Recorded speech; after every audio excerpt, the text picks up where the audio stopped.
अस्सलाम वालेकुम, how are you all.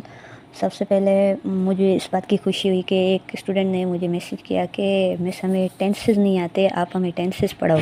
ठीक है, तो ये खुशी हुई कि किसी ने कहा कि कुछ पढ़ाओ। ठीक है, अब पढ़ाने से पहले जो चीज़ टेंसेस पढ़ने से पहले जो चीज़ आपको पढ़नी चाहिए वो है पार्ट्स ऑफ स्पीच। ठीक है, क्योंकि टेंसेस में जो हम फॉर्मेशन का वर्ड यूज़ करते हैं ना, तो उसमें आपको पता होना चाहिए कि कौन सा वर्ड जो है वो वर्ब है, कौन सा सब्जेक्ट है, कौन सा ऑब्जेक्ट है। सो टेंसेस को समझने के लिए पार्ट्स ऑफ स्पीच को समझना ज़रूरी है। ठीक है, अब पार्ट्स ऑफ स्पीच की क्या मीनिंग है, सही है। शुरू करते हैं अपना लेक्चर। पार्ट्स मीन्स हिस्से, ऑफ मीन्स के, स्पीच मीन्स बोलने के हिस्से। अब हम बात करते हैं ना, तो हमें नहीं पता कि कौन से हम वर्ड्स यूज़ कर रहे हैं, सही है। मतलब प्री प्लानिंग हमारी लैंग्वेज नहीं होती। हम जो भी सिचुएशन के हिसाब से सेंटेंस हमें सुनने को मिलता है, उसके जवाब में हम अपने हिसाब से कुछ भी कह देते हैं। ठीक है, तो इसमें हम कुछ वर्ड्स यूज़ करते हैं जिसको हमें रियलाइजेशन तब होती है जब हम उसको लैंग्वेज को एनालाइज करते हैं, एग्जामिन करते हैं, देखते हैं कि क्या क्या वर्ड्स हमने यूज़ किए हैं। अब इन्हीं वर्ड्स को सिंधी या उर्दू में हम यूज़ कर लेते हैं, लेकिन इंग्लिश में हम अगर यूज़ करेंगे ना, तो इनको हाईलाइट करेंगे कि कौन सा वर्ड है, कब हमने क्या बोला, कब हमने क्या बात की। ठीक है, सो हम पहले देखते हैं पार्ट्स ऑफ स्पीच में। ये तो होते हैं 8। कितने होते हैं? फर्स्टली 8 होते हैं। ठीक है, बट कभी हम इसको 9 भी कह देते हैं, 10 भी कह देते हैं, बट मेनली जो है वो 8 होते हैं। 9वां 10वां मैं खुद बता दूंगी आपको लास्ट में, सही है। फर्स्ट होता है नाउन। अब नाउन क्या है? नाउन की मैंने यहाँ पे डेफिनेशन लिखी है। ठीक है, यहाँ पे लिखा हुआ है नाउन। नाउन क्या है? It is a naming word. ठीक है, नाउन की डेफिनेशन में अगर आप वर्ड नेमिंग को देखेंगे ना, NAMING, नेमिंग, नेम। अब नेमिंग जो है वो कौन से वर्ड से निकला है? नेम से। जैसे हम कहते हैं ना, व्हाट इज़ योर नेम। तो नाउन हम उन चीज़ों को, उन लफ्ज़ों को कहते हैं जहाँ पे हमें नाम का पता चले। ठीक है, अब नाम ज़रूरी नहीं है कि हमें लड़के या लड़की का नाम हो। हम चीज़ों के भी नाम रखते हैं ना, जैसे कुर्सी है, टेबल है, बैग है, लैपटॉप है, बुक है। ठीक है, इन सारी चीज़ों के अपने अपने नाम है। ये पेज है, ये रजिस्टर है, ये पेन है, इन सब चीज़ों के अपने अपने नाम है।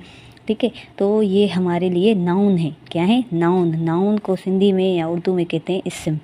ठीक है, अब एग्ज़ाम्पल देखते हैं, जैसे बॉय। बॉय मीन्स लड़का, लड़की, ये तो आम ज़िंदगी में हम यूज़ करते हैं। अब अगर इनको मतलब प्रॉपर कहें कि कौन सा लड़का, अब हम कहेंगे असलम फॉर एग्ज़ाम्पल, या मारिया, या अली रज़ा, या असद, या कोई भी होता है। ठीक है, या चेयर है, या कैट है, डॉग है, पिलो है, मेट है, पेन है, पेंसिल है, सारी चीज़ों के जो भी नाम है ना, जैसे टीवी है, उन सब को हम नाउन कंसीडर करेंगे। ये कहेंगे कि ये सारी चीज़ें जो है वो नाउन है, क्योंकि हम इनको अपनी अपनी अपना अपना नाम देते हैं। ठीक है, जैसे वाटर है, वाटर मीन्स पानी, शुगर है मीन्स चीनी, पत्ती, और उसके अलावा चाय है, दूध है, सारी चीज़ें जो हैं वो नाउन होती हैं। ठीक है, अब हमने पढ़ा कि नाउन तो सारी चीज़ों का नाम है। ठीक है, अब अगर सेंटेंस में हम फाइंड आउट करें कि द डॉग इज़ बार्किंग, सही है, ये एक सेंटेंस है हमारे पास। द डॉग इज़ बार्किंग, कुत्ता भौंक रहा है, तो इसमें जो है वो नाउन कौन सा हो गया? नाउन होगा ये। द डॉग इज़ बार्किंग में डॉग जो है वो नाउन है, कुत्ता भौंक रहा है।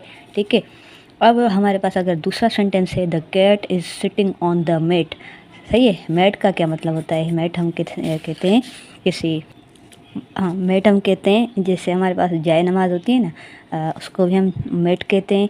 और जो है हमारे पास चादर है, या कोई ऐसा जो मस्जिदों में तोरी होती है, या गिलम बिछाए जाते हैं फर्शों पे, तो इसको हम मेट कहते हैं। ठीक है, तो इस हमारा यहाँ पे सेंटेंस है कि the cat is sitting on the mat, के जो बिल्ली है वो जाए नमाज पे या इस गिलम पे बैठी हुई है। ठीक है, तो यहाँ इस सेंटेंस में कितने नाउन हैं?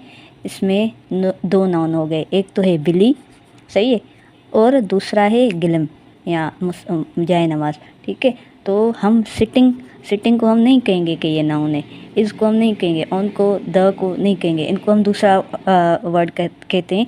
लेकिन हमने नाउन की डेफिनेशन पढ़ी, तो नाउन में सिर्फ हमें ये पता चला कि जितने भी नाम हैं वो सब नाउन है। ठीक है, अब हम दूसरा कॉन्सेप्ट पढ़ते हैं, वो है प्रोनाउन। ठीक है, हमने कहा कि जो भी वर्ड्स जिनके नेम है वो सब नाउन है। ठीक है, बुक्स हैं या फलांटी मट्टी। अब हमारे पास दूसरी डेफिनेशन है प्रोनाउन की। प्रोनाउन की अगर आप डेफिनेशन देखें या वर्ड देखें, प्रो फिर नाउन, इसमें वर्ड में फिर से नाउन यूज़ हो गया, नाउन और pronoun means it is used instead of noun. के प्रोनाउन क्या है कि जो नाउन की जगह पे हम यूज़ करें उसको हम प्रोनाउन कहते हैं। ठीक है, फॉर एग्ज़ाम्पल हम देखते हैं कि हमारे सेंटेंस, इसके एग्ज़ाम्पल ये हैं कि he, she, it, I, we, you, they. ठीक है, अब एग्ज़ाम्पल से आपको मे भी समझ कम आए, हम यहाँ पे देखते हैं कि हमने कहा कि नाउन नेम्स हैं और जो प्रोनाउन है वो नाउन की जगह पे काम आता है। तो कैसे, इसको समझने के लिए हम लिखते हैं यहाँ पे, for example Maria is a girl. ठीक है, अब Maria is a girl, Maria क्या हो गई, नाउन हो गई, गर्ल भी नाउन हो गई। अब हम अगर इस मारिया पे दूसरा सेंटेंस बनाएं तो हम हर दफ़ा मारिया मारिया नहीं यूज़ करेंगे। ठीक है, अब Maria for example studies in class matric, सही है, ये क्लास मैट्रिक में पढ़ती है या क्लास 6 में पढ़ती है या क्लास 8 में पढ़ती है। तो फिर हमने पहले मारिया इज़ अ गर्ल, फिर Maria studies in a class matric, फिर से हम अगर यूज़ करें Maria is an intelligent girl, सही है। तो हम अगर एक पैराग्राफ बनाएं तो हर पैराग्राफ के हर सेंटेंस में हम मारिया मारिया नहीं यूज़ करेंगे, क्योंकि हमें बोरियत होगी और हमें मतलब मज़ा नहीं आएगा कि मारिया मारिया मारिया मारिया घड़ी घड़ी घड़ी घड़ी। इसलिए हम मारिया एक दफ़ा यूज़ करेंगे, फिर दूसरी दफ़ा अगर हम मारिया की ही बात करेंगे तो इसकी जगह पे हम शी यूज़ करेंगे, क्योंकि शी जो है वो लड़की के लिए यूज़ होता है। ठीक है, यहाँ पे हमें सेंटेंसेस मिलते हैं ना कि for example Ali is a good player. ठीक है, अली जो है वो अच्छा खेलता है, क्या खेलता है, ही प्लेज क्रिकेट। सही है, हमने दो सेंटेंसेस बनाए, एक में हमने लिखा अली, तो दूसरे में हम अली नहीं लिखेंगे, दूसरे में हम ही लिखेंगे, क्योंकि हमें पता है ही में हम किसकी बात कर रहे हैं, हम ही में अली की ही बात कर रहे हैं। ठीक है, तो हर दफ़ा अली अली यूज़ नहीं होगा, अली की जगह पे अब हमने ही यूज़ किया, मतलब नाउन की जगह पे हमने प्रोनाउन यूज़ कर दिया। ठीक है, अब अगर दूसरा सेंटेंस यहाँ पे देखें कि अगर दूसरा सेंटेंस है गर्ल्स आर डांसिंग, ठीक है, कि लड़कियां नाच रही हैं, सही। तो हम दूसरा अगर सेंटेंस बनाएंगे तो उसमें हम फिर से हम गर्ल्स तो यूज़ नहीं करेंगे, गर्ल्स बहुत ज़्यादा हैं, तो हम यहाँ पे इसके लिए दे यूज़ करेंगे, they are dancing very good या दे आर डांसिंग वेल, वो अच्छा नाच रही हैं, सही है। गर्ल्स बहुत ज़्यादा हो गई, अगर एक गर्ल होती तो हम यहाँ पे शी यूज़ करते।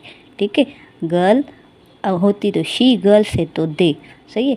तो इसलिए हम नाउन्स की जगह पे ही लड़के के लिए यूज़ करते हैं, शी लड़की के लिए, इट जो है ना वो नेचुरल चीज़ों के लिए इस्तेमाल होता है। फॉर एग्ज़ाम्पल बरसात है तो हम ये नहीं कहेंगे रेन इज़ रेनिंग, बरसात हो रही है, यहाँ पे हम लिखते हैं क्या, यहाँ पे लिख रही हूँ कि इट इज़ रेनिंग, सही है, बरसात हो रही है, इट इज़ रेनिंग, हम कभी भी ये नहीं लिखेंगे रेन इज़ रेनिंग, सही है। यहाँ पे इट हो गया, और इट हम नेचुरल चीज़ों के लिए और एनिमल्स के लिए भी यूज़ करते हैं। फॉर एग्ज़ाम्पल हमारे पास एक सेंटेंस है कैट इज़ रनिंग, सही है, कि कैट जो है वो भाग रही है, बिल्ली। तो दूसरे सेंटेंस में अगर हम कैट की बात करेंगे तो यहाँ पे कैट की जगह पे इज़ यूज़ होगा कि it is running very fast, वो बहुत तेज़ तेज़ दौड़ रही है, सही है। तो इसलिए हम नाउन्स की जगह पे प्रोनाउन भी यूज़ करते हैं। फिर हमारे पास वी हो गया, वी मीन्स, और फिर यू, फिर दे। ठीक है, ये 7 जो हैं वर्ड्स ये प्रोनाउन होते हैं। आज के लिए आप नाउन और प्रोनाउन देख लें, इसके लिए मैं एक आपको एक्सरसाइज भी देती हूँ। ठीक है, तो ये हमारे पास कुछ प्रैक्टिस के लिए 2 सेंटेंस है जिसमें हम नाउन और प्रोनाउन को अलग अलग लिखेंगे कि हमें कैसे पता चले कि हमने नाउन पढ़ा था वो नाउन कौन सा है और प्रोनाउन कौन सा है। ठीक है, अभी मैं यहाँ पे पढ़ा रही हूँ। आज की वीडियो इतनी लंबी हो गई है इसलिए ये 2 कॉन्सेप्ट पढ़ रहे हैं। ठीक है, यहाँ पे हमने कहा कि नाउन जो है वो नेमिंग वर्ड है कि किसी भी चीज़ या इंसान या जगह का नाम। ठीक है, तो मुस्कान जो है वो नाम है, सही है, मुस्कान नाम है, तो हम कहाँ पे लिखेंगे, नाउन में लिखेंगे मुस्कान। ठीक है, तो यहाँ पे ये लाइन बना दो। उसके अलावा लिव्स वो रहती है, रहती को हम नहीं देखेंगे। एट को भी हम नहीं देखेंगे। फिर हमारे पास है भान। भान एक सिटी का नाम है, एक जगह का नाम है, मीन्स नाम है, तो फिर हम क्या लिखेंगे कि ये नाउन है, ठीक है। फिर हमारे पास आ गया कि she belongs to a rich family. अब मुस्कान की जगह पे हमने शी यूज़ किया, तो शी क्या हो गया, अब नाउन है कि प्रोनाउन है। हमने पढ़ा था कि हम घड़ी घड़ी मुस्कान मुस्कान मुस्कान नहीं कहेंगे, अब हम कहेंगे कि शी जो है वो नाउन की जगह पे काम आया, तो ये प्रोनाउन हो गया, ठीक है। फिर हमारे पास है belongs to a rich family. अब रिच फैमिली जो है ख़ानदान, तो फिर ये फैमिली हो गई नाउन, सही है।